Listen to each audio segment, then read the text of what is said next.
अब इनके बीच में अब आगे क्या है वो कल देखेंगे अपन। अब कल से जो है उस कथा को आगे बढ़ाएंगे। तो आज की कथा को ही पर विश्राम। हमारे बीच महाराज जी पधारे हैं और पधारे क्या है तो बहुत पहले से हमारे बीच में थे, बाकी उनकी कृपा। और एक और चीज है, हमारे इस क्षेत्र का गौरव है महाराज जी। देखो एक बात समझ लें, एक बात समझना आप, दुनिया में आदमी सब बन सकता है लेकिन संत बनना बड़ा मुश्किल है। हमारे महाराज जी तो महामंडलेश्वर हो गए। एक बार जोरदार ताली महाराज जी के लिए। और हमारे क्षेत्र की शान, हमारे क्षेत्र का गौरव है। मैं महाराज जी से निवेदन करूं कि आप आशीर्वाद स्वरूप दो शब्द हम सब भक्तों को दें, इसके बाद अपन आरती करेंगे। भक्तवत्सल भगवान की। सर्वे भवन्तु सुखिनः, सर्वे सन्तु निरामयाः, सर्वे भद्राणि पश्यन्तु मा कश्चित् दुःखभाग् भवेत्। सीतानाथसमारम्भां रामानन्दारि मध्यमाम् अस्मदाचार्यपर्यन्तां वन्दे श्रीगुरुपरम्पराम्। भक्ति भगवंत करो चतुर्नाम बपुए, इनके पद बंधन किए नाश दिग्गले। श्रीमद्भागवत पुराण की जय। हर हर नमः।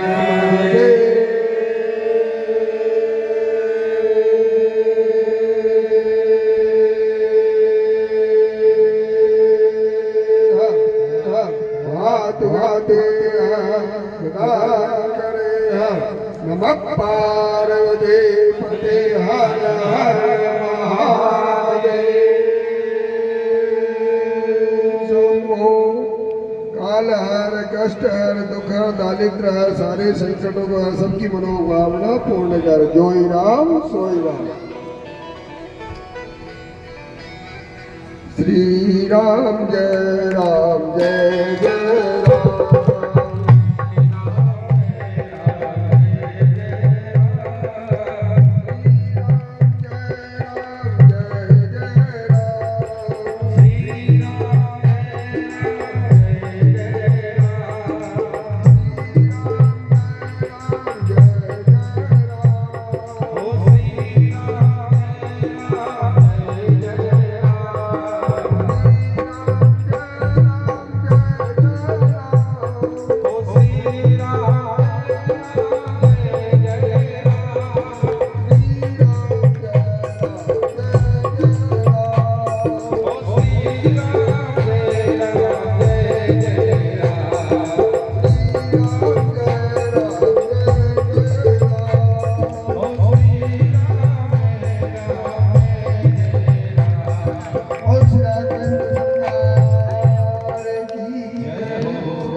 महापुराण की जय हो।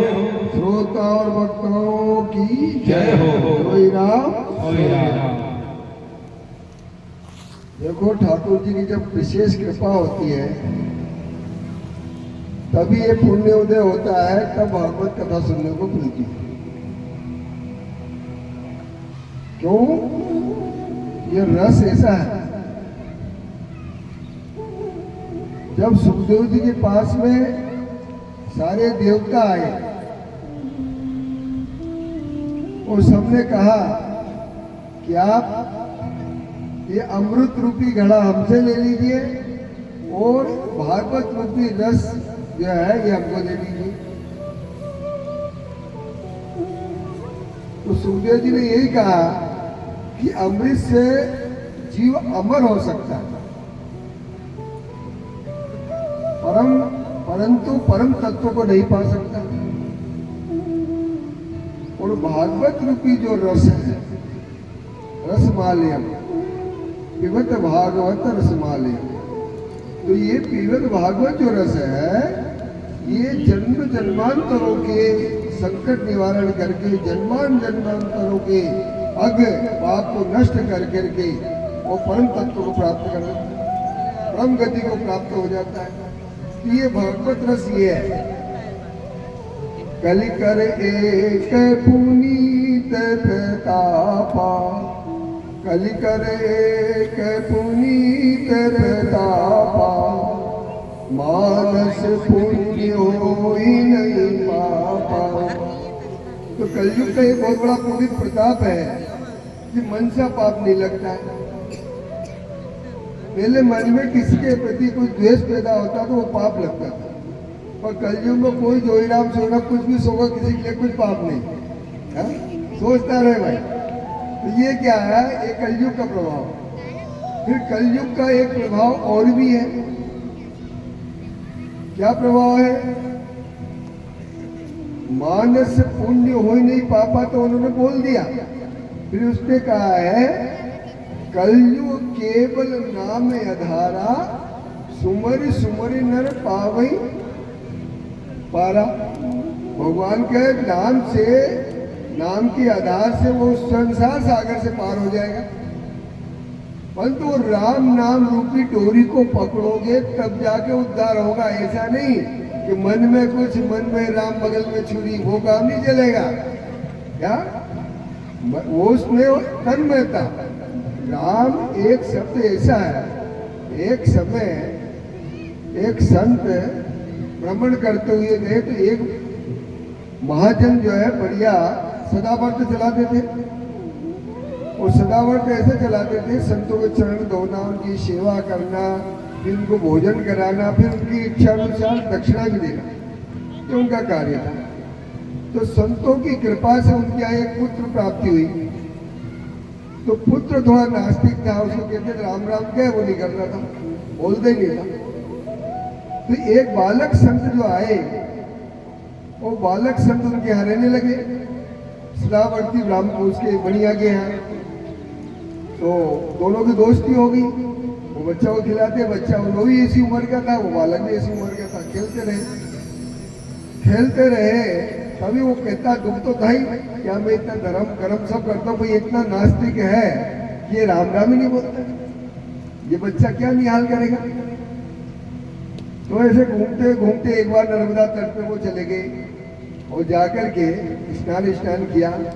फिर उसको रगड़ना शुरू किया, बोल राम बोल। मतलब मैं नहीं बोलूंगा। फिर उसने कहा, बिल्कुल दबा दिया कंठ कोई, साले हाथ मारी डालूंगा तेरे नहीं बोलेगा। बोल दिया तो मैं राम नहीं बोलूंगा। चल चल चल भाई, एक बार राम निकल गया इसके मुंह से, हम यही चाहते थे। सेठ जी कहा कि भाई एक बार राम बोला है। तो उसको समझाया संत ने कि भैया अब तो ये ध्यान रखना कि एक बार राम बोलने का क्या फल है। जब भी तू मरे, मरकर यमराज के पास जाएगा, यमराज से पूछना कि एक बार राम बोलने का क्या फल है। उसको एकदम लगन लग गई कि मैं कब मरूं, कब यमराज से पूछूं, कब मरूं, कब यमराज से पूछूं। और उसको एक लगन लग गई, राम राम बोलता नहीं था, पर एकदम मनन करने लगा। उस राम नाम का मनन करने के प्रभाव से उस महाजन का भी उद्धार हुआ। फिर जब वो शरीर छोड़ करके गया तो यमराज गया। यमराज ने सीधा वचन कहा कि भाई मैंने एक बार राम बोलने का क्या फल है। तो यमराज चक्कर खा गया कि मेरे भी पता नहीं कि एक बार राम बोलने का क्या फल होता है। तो उसकी एक पालकी मंगाई गई। 3 तरफ तो उसके दूध जूते, एक तरफ खुद यमराज जुट करके वहां गए इंद्र के यहाँ, और इंद्र से पूछा कि भाई एक बार राम बोलने का क्या फल है। तो इंद्र भी नहीं जानता था। इंद्र भी एक तरफ पालकी में जुट गया। उसके बाद ब्रह्मा जी के पास गए। तो ब्रह्मा जी के मुझे ही पता नहीं है कि एक बार राम बोलने का क्या फल है। वो भी एक पालकी में उसको कंधा लगा दिया। फिर भगवान शंकर के पास गए। भगवान शंकर में राम राम जपता तो मैं तो नहीं जानता इसे फल क्या है। तो वो भी एक। तो चारों लोकपाल ब्रह्मा जी और भगवान शंकर चारों जाकर के वैकुंठ धाम को गए। भगवान विष्णु एकदम आसन छोड़ करके आ गए। नारायण, तो भगवान हम ये प्रार्थना करना चाहते हैं कि एक बार राम बोल, बस तू मेरे गोद में दे दे जी को, इस जीवात्मा को मेरे गोद में दे दो, इससे बढ़कर बल कुछ नहीं है। ये जो राम नाम का महत्व को जानता हो, केवल राम राम कहो, परंतु उसका मनन करो। मनन कर करके जीवन में उतारो। अपन कितने पचड़े में पड़े हैं तो भी ऊपर उठ जाएंगे। कथा का श्रवण करो, कथा का श्रवण करके उसका मनन करो और मनन कर करके अपने जीवन में उतारो। तो जीवन में उतारना क्या है? ये अपने दो शत्रु बहुत खतरनाक है, राग और द्वेष। तो राग तो क्या है? किसी से अधिक प्रेम, द्वेष किसी से अधिक दुश्मनी। ये दोनों ही पतन के कारण है, दोनों ही बार बार संसार में भटकाते हैं। इससे ऊपर उठना है तो कबीरा खड़ा बाजार में, ने काऊ से बैर, ने काऊ से दोस्ती। ये क्या है? ये है। तो कबीर ने कहा कि किसी न काऊ से दोस्ती, न काऊ से बैर। फिर तुलसीदास जी बोलते, तुलसी है संसार में, तुलसी है संसार में, भांति भांति के लोग, सबसे हिलमिल चलिए नदी नाव संजोग। ये नदी नाव संजोग है, तो आप कहा के ये कहा के ये कहा के समझ लिए नदी नाव संजोग बन गया। और नदी नाव संजोग बना और संजोग बनने वाला कार्य हो रहा है। धीरे धीरे सब श्रवण कर रहे हैं। कभी कभी अपने को कई वर्ष हो जाते भागवत सुनने को नहीं मिलती, और कभी कभी जोईराम चालू हो जाते, कई बार हो जाती है। देखो अभी थोड़ी देर पहले भागवत वहां हुई कैला देवी मंदिर में, फिर ये हो गई, फिर 17 तारीख से फिर भागवत होगी, 17 तारीख से यज्ञ भी होगा, भागवत भी होगा। तो ये क्या हो रहा है? ये योग नदी नाव संजोग इसको बोलते हैं कि बिना विचारे अपने आप ही होना शुरू हो जाता है। तो भाइयों, ये भागवत सुनने का यही रहस्य है कि अधिक से अधिक इसका मनन करो, और मनन करने के बाद इससे ऊपर उठो। घर में जाने वही झगड़ा, वही लड़ाई, वही लेना, वही देना, ये मेरा मैं तेरा। तो मोर तोर सब जमाया जानो भाई, वो गोचर जहाँ लगी मन जाए। जहाँ तक नेत्र की स्थिति है, मन की स्थिति है, इंद्रियों की स्थिति है, तहाँ तक माया ही माया है। उस माया से ऊपर उठने के लिए क्या है? वो गोचर जहाँ लगी मन जाए, सो सब माया जानो भाई। फिर ठाकुर जी क्या कहते हैं? जो जानहि तेहु देहु जनाई, ओ जानत तुम्हि होई जाई। तुम्हारी कृपा तुम्हि रघुनंदन, जानहि भगत भगत अर्चन। ये जो भगवान जिसको जनाना चाहते हैं, जैसे आप राम का, एक बार राम का फल का क्या महत्व हुआ कि परमात्मा वो विलीन हो गया, परम स्वरूप हो गया। तो एक परम स्वरूप कब होगा? जब उसके अंदर विकार नाम की कोई चीज नहीं रहेगी।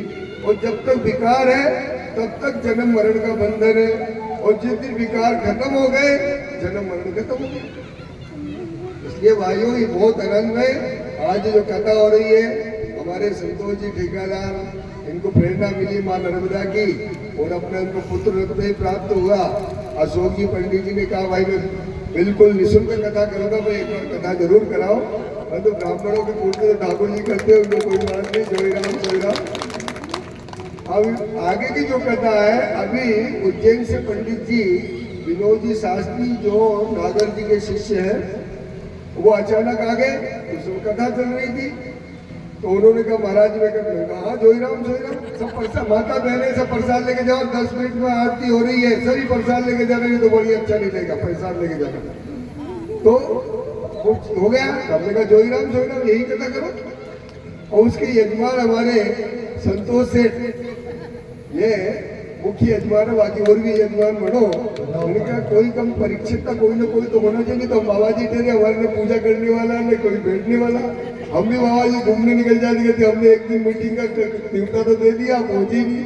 ऐसे बाबा जी, तो ऐसा चलता है जोईराम का काम। तो और तो कोई मुखिया बन जाता है तो वो संभाल लेता है। जैसे पहले कथा हुई तो राम किशोर मुखिया था, संभालता रहा। इधर ये हो गया, अब मिलके कहता हूँ कि अपने निमंत्रण देना, सब बहन भाई बेटी जवाई सबको देना, जिससे सब आवे, सब कथा का आनंद लेवे। फिर अपने बाबरी वाले तो आ ही जाएंगे, बाबरी वाले की दूर नहीं है। इसलिए भैया बहुत बहुत आनंद, आरती का समय हो गया, मैंने थोड़ा समय लिया।